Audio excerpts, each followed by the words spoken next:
Hello bachcho, welcome back to Shora Academy. I'm Vaibhav sir and today we are going to study principle of homogeneity of dimensions. तो बच्चों previous video में already हमने study किया है कि dimensions क्या होता है, how to find the dimensions of derived quantity. Yes, now in this lecture we are going to study the principle of homogeneity of dimensions. Okay, so what is this principle?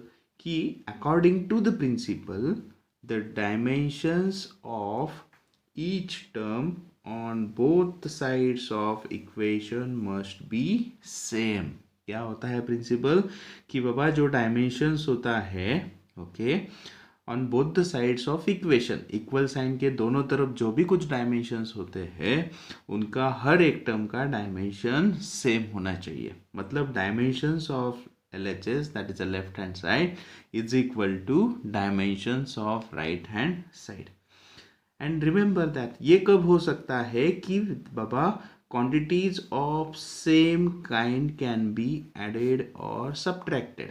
मतलब अगर मैंने यहाँ पे consider किया कि बाबा a is equal to b plus c, okay, तो dimension of a, dimension of b, dimension of c must be same. इसका मीनिंग क्या है बच्चों? अगर यहाँ पे मेरा a इंडिकेट करेगा टाइम, ओके, सो बी भी यहाँ पे क्या होना चाहिए? डायमेंशंस ऑफ टाइम ही आना चाहिए. टाइम में हम टाइम ऐड कर सकते हैं बच्चों, है ना. टाइम प्लस मास ये पॉसिबल है क्या? नहीं है. अरे अंडरस्टूड. मतलब जो डायमेंशंस है वो सेम काइंड के ऐड कर सकते हैं. टाइम में मास नहीं ऐड कर सकते, मास में डिस्टेंस नहीं ऐड कर सकते, मास से डिस्टेंस सब्ट्रैक्ट नहीं कर सकते. जो सेम क्वांटिटीज़ है डिराइव क्वांटिटीज़, वो सेम क्वांटिटीज़ फंडामेंटल क्वांटिटीज़ हम ऐड कर सकते हैं. अरे अंडरस्टूड. सब्ट्रैक्ट कर सकते हैं लेकिन डिफरेंट काइंड वाले ऐड और सब्ट्रैक्ट नहीं कर सकते. जैसे कि टाइम में टाइम ऐड होगा, मास में मास ही ऐड होगा, सब्ट्रैक्ट होगा. डिस्टेंस में डिस्टेंस ही ऐड और सब्ट्रैक्ट होगा. लेकिन टाइम में मास, मास में डिस्टेंस, डिस्टेंस में वेलोसिटी ऐड नहीं हो सकता. अंडरस्टूड. मतलब what is this principle of homogeneity of dimensions? Baba dimensions of each term on both the sides of equation must be same or quantities of same kind can be added or subtracted. तो चलो अभी example करवाते हैं, आपको जल्दी समझ में आ जाएगा.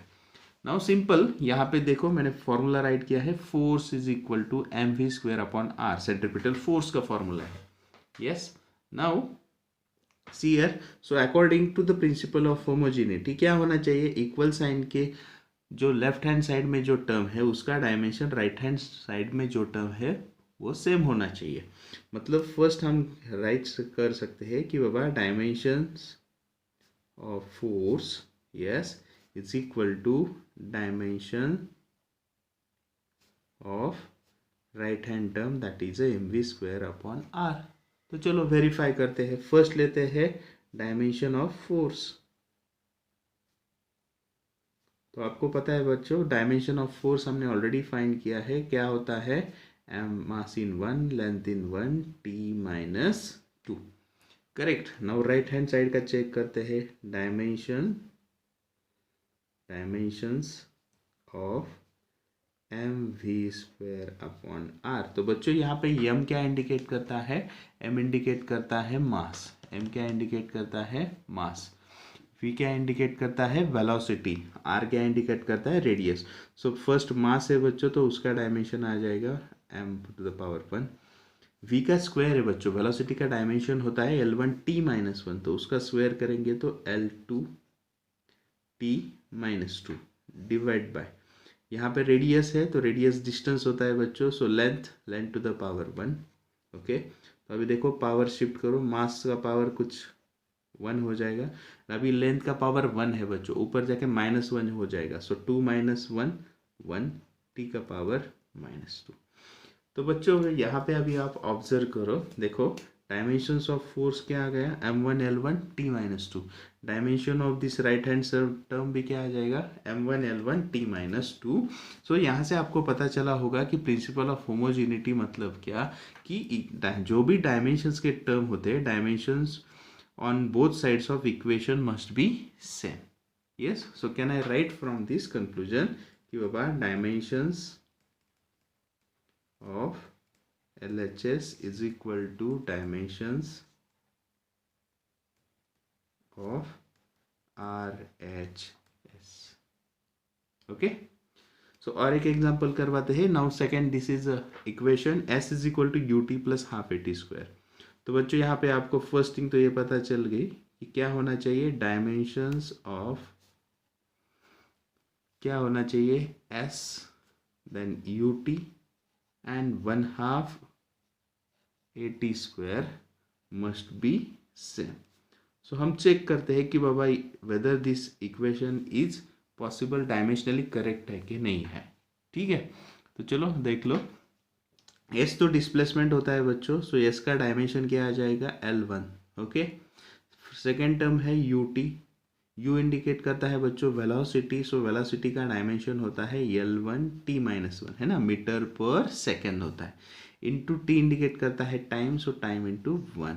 यस और नो. सो देखो ये T-1 है, ये T+1 है, तो बच्चों ये 0 हो जाएगा, मतलब आपको L1 मिल जाएगा. -1 + 1 क्या हो जाएगा, 0, यानी UT का भी डायमेंशन मिल गया L1.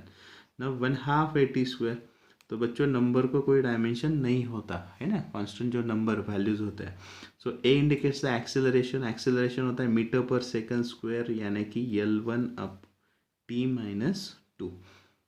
Yes, into T square यानी कि टाइम का स्क्वायर, सो T into 2. So now see again, ये L1 है. T देखो बच्चों, T का यहाँ पे -2 है पावर, यहाँ पे +2 है, तो पावर ऐड हो जाएंगे, -2 + 2 0 हो जाएंगे, यानी कि फिर से आपको मिल गया L1. Now you can check बच्चों कि बाबा यहाँ पे देखो dimension of displacement is 1, dimension of UT 1 and dimension of AT square 1. मतलब आपको ये भी क्लियर हो गया कि बाबा quantities of only same kind can be added और सब्ट्रैक्टेड. यहाँ पे A भी डिस्प्लेसमेंट इंडिकेट करता है, UT भी आपका L1 यानी कि डिस्प्लेसमेंट हो गया, 1/2 AT स्क्वायर वो भी L1 होगा, यानी कि ये भी डिस्प्लेसमेंट हो गया. ओके, तो बच्चों हम और जो प्रीवियस ईयर में जो भी क्वेश्चंस आए हैं, यानी और जो कुछ इंपॉर्टेंट बातें हैं okay regarding this principle of homogeneity of dimensions, वो हम अभी स्टडी करते हैं. ओके, तो देखो बच्चों फर्स्ट एग्जांपल क्या है, डिस्टेंस z यानी कि z डिस्टेंस है travel by particle is defined by this equation z is equal to alpha plus beta t plus gamma T square dimensions of gamma are. So बच्चों अभी हमने study किया कि principle of homogeneity of dimension. Okay, तो इससे अब आपको पता है कि बाबा only dimensions of same kind can be added. Sorry, so dimensions of only same term same kind can be added or subtracted. मतलब यहाँ से हम राइट कर सकते हैं कि बाबा जो डायमेंशन ऑफ z है okay that is equal to dimensions of alpha okay then beta and gamma T square. Okay, मतलब जो z का डायमेंशन है वो डायमेंशन ऑफ अल्फा के बराबर होगा, डायमेंशन ऑफ बीटा के बराबर होगा, डायमेंशन ऑफ गैमा टी. सो हमको यहाँ पे तो गैमा निकलना है बच्चों, सो हम डायरेक्टली क्या लिख सकते हैं, dimensions of z is equal to dimensions of gamma, है ना, प्रिंसिपल ऑफ होमोजेनिटी से.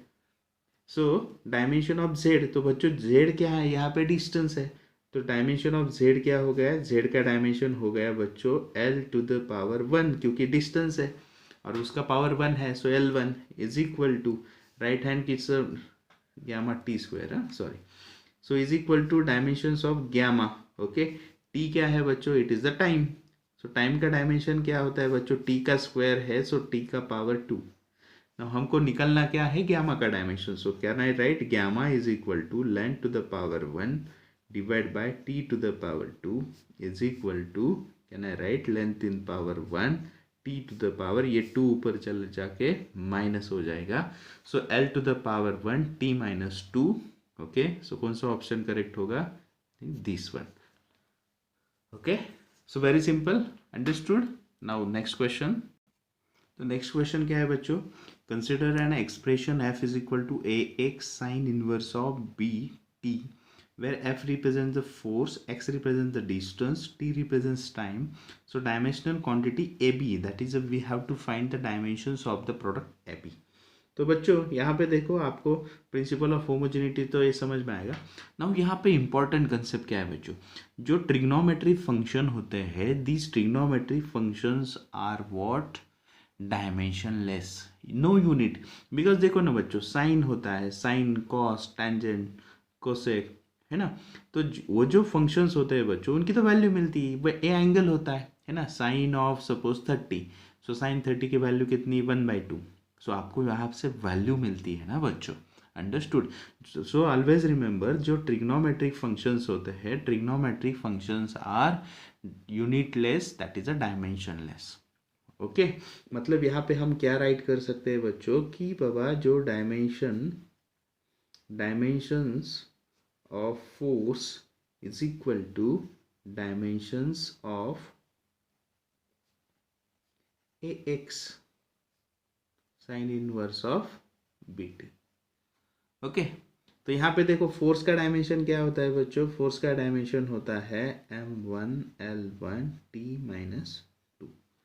ओके सो फर्स्ट थिंग आपको तो ये पता चला, जो BT है ना, वो तो एंगल होता है, वो डायमेंशन लेस होता है. सो M0L0T0 राइट कर सकते हैं. सो आपको यहाँ से B निकालेंगे आराम से कि बाबा M0L0T0 okay divide by T दिया है आपको, टाइम है तो उसका डायमेंशन आ जाएगा T1. तो आपको यहाँ से मिल गया बच्चों कि B का डायमेंशन क्या हुआ, T⁻, ये 1 शिफ्ट होके -1. क्लियर. ओके तो अब निकालेंगे A का डायमेंशन. तो आपको जो फोर्स का डायमेंशन होता है वो डायमेंशन ऑफ AX के बराबर होगा, क्योंकि ये तो डायमेंशन लेस है. सो AX का डायमेंशन क्या होगा बच्चों, देखो A इंडिकेट करता है यहाँ पे कांस्टेंट है, वो निकालना है, फाइंड करना है. So we can write dimension of AX is equal to force का डायमेंशन है M1L1T-2.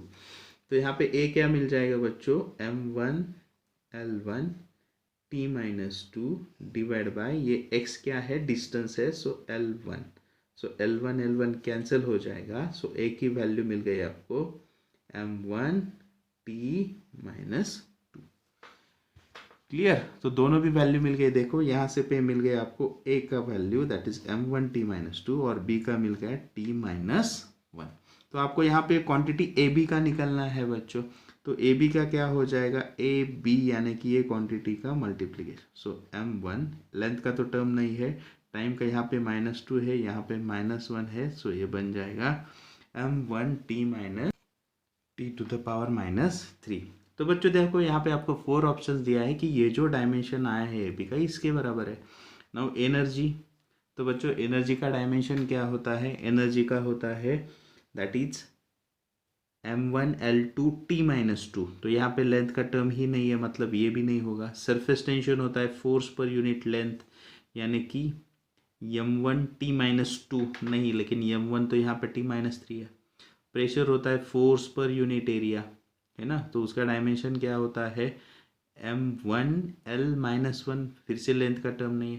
लेकिन बच्चों ये जो है इंटेंसिटी ऑफ लाइट क्या होता है, फ्लक्स पर यूनिट एरिया, और उसका डायमेंशन होता है M1T-3. मतलब जो AB का डायमेंशन है वो बराबर होता है intensity of light. Intensity of light होता है बच्चों that is a illuminance. Okay और वो होता है फ्लक्स पर यूनिट एरिया. सो उसका डायमेंशन M1T-3 होता है. Okay so I hope all of you understood these two examples. Now next question. In the equation P plus A by V square into V minus B is equal to constant. So unit of A is, now 4 options are given, dyne into centimeter to the power 5. Okay, so these are the 4 options. Now चलो again बच्चों देखो यहाँ पे multiplication है, लेकिन आपको ये जो दिख रहा है this bracket and this one is bracket. Okay यहाँ पे एडिशन है, यहाँ पे सब्ट्रैक्शन है. तो आपको पता है कि एज पर principle of homogeneity of dimension only dimensions of same kind can be added और सब्ट्रैक्टेड. सो आपको वैल्यू ऑफ ए निकालनी है. तो बच्चों just focus on this bracket कि बाबा P plus A/V².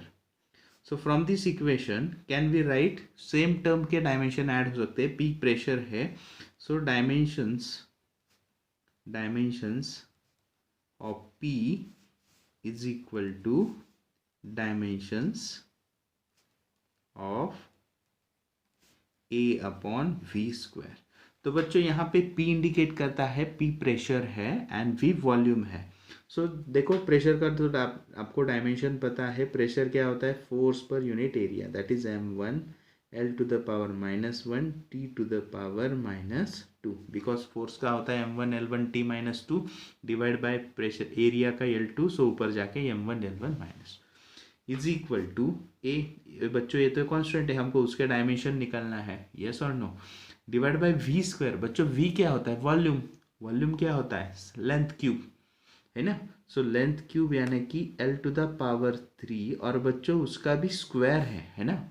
वॉल्यूम का डायमेंशन L3 बन गया L2, so can I write A upon L to the power 6, yes और नो। सो हमको A का वैल्यू फाइंड करना है। सो A क्या बन गया बच्चों? यहाँ पे ये टर्म यहाँ पे आके मल्टीप्लाई हो जाएगी। So m1 L to the power -1 T to the power -2 into L to the power 6, yes और नो। तो बच्चों यहाँ पे आप देख रहे हो जो आंसर्स है, आंसर कभी ऑब्जर्व करो कि ये इन टर्म्स ऑफ डाइन है, ओके, लेंथ है। सो मतलब हमको यहाँ पे ये जो प्रेशर है बच्चों, वो प्रेशर जो है in terms of force per unit area पे ही लिखते हैं, दैट इज m1 प्रेशर जो है m1 L1 होता है L1 T -2, ये होता है फोर्स, ओके, बिकॉज ये प्रेशर है ना बच्चों, और डिवाइड बाय एरिया होता है, so L2 into L to the power 6, ठीक है। तो नाउ सी हियर, सो बन गया क्या बच्चों? m1 L1 T to the power -2 into ये जो 2 है ऊपर जाके माइनस हो जाएगा, so length to the power 4। तो बच्चों ये जो है ये क्या हुआ? फोर्स, ओके, और ये क्या हुआ? ओके, ये यहाँ पे लेंथ है ना। सो हम लिख देंगे यहाँ पे ये जो फोर्स हो गया ये, और ये है लेंथ, उसका पावर है 4। सो यहाँ पे देख रहे हैं आप यूनिट कौन सा है? सीजीएस यूनिट में आपको आंसर दिया है। सो बच्चों फोर्स का सीजीएस यूनिट क्या होता है? ये होता है डाइन, ओके, इनटू लेंथ का सीजीएस यूनिट क्या होता है? Centimetre, so centimetre to the power 4। So मतलब आपको मिल गया डायमेंशन जो है ए का, नहीं, unit of A is what? Dyne into centimetre to the power 4, so मतलब सेकेंड ऑप्शन। अंडरस्टूड बच्चों? यहाँ पे यूनिट पूछा था आपको, इसलिए मैंने डायमेंशन नहीं किया, directly simply in terms of हमको फोर्स चाहिए था, बिकॉज आंसर में डाइन था, इसलिए हमने यहाँ पे डायरेक्टली मल्टीप्लाई नहीं किया, डायमेंशन ऐड नहीं किया, हमने राइट किया ये जो प्रेशर है in terms of force per unit area, okay. So ये फोर्स एज इट इज रह गया इनटू लेंथ का पावर 4 मिल गया, okay, understood. So unit of A is what? That is dyne into centimetre to the power 4। Now next question बच्चों, in the equation P is equal to alpha upon beta e to the power minus alpha z upon k theta, P is pressure, Z is the distance, K is the Boltzmann constant and theta is the temperature, then the dimensional formula of beta। now देखो बच्चों यहाँ पे alpha और beta है, ये जो constant है, okay. तो नाउ सी हियर, जैसे प्रीवियस एग्जांपल में हमने देखा कि जो ट्रिग्नोमेट्रिक फंक्शन होते हैं बच्चों, तो उनको डायमेंशनलेस होते हैं। तो यहाँ पे ये भी अंडरस्टैंड करो, जो भी एक्सपोनेंशियल फंक्शन है बच्चों, एक्सपोनेंशियल और पावर्स जो आते हैं, like 10 to the power 4, 10 to the power 3, है ना, जैसे exponential to the power anything X, कुछ भी आ जाए, तो ये जो पावर्स होते हैं बच्चों, पावर्स भी डायमेंशनलेस, यूनिटलेस होते हैं। अरे अंडरस्टूड? मतलब यहाँ पे ये जो e टू द पावर ये जो टर्म है अल्फा जेड अपॉन के थीटा, तो ये टर्म कैसी होगी बच्चों? डायमेंशनलेस होगी। तो ठीक है, चलो देख लेते हैं। तो ये डायमेंशनलेस हो गई, मतलब जो प्रेशर है, प्रेशर का डायमेंशन अल्फा अपॉन बीटा के बराबर होना चाहिए। सो can I right from principal of homogeneity कि बाबा जो डायमेंशंस ऑफ पी यानी कि प्रेशर होगा, वो होगा किसके बराबर? Dimensions of alpha upon beta, okay. तो चलो निकाल लेते हैं वैल्यू। फर्स्ट निकाल लेते हैं हम, अल्फा की वैल्यू इजी निकाल सकते हैं, फिर बीटा पे आ जाएंगे।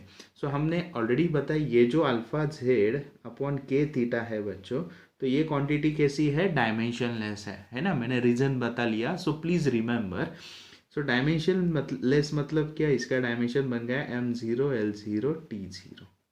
ओके, तो यहाँ से बच्चों अल्फा जो है, अल्फा कांस्टेंट है, तो अल्फा का इक्वेशन क्या आ जाएगा इससे, k थीटा अपॉन जेड।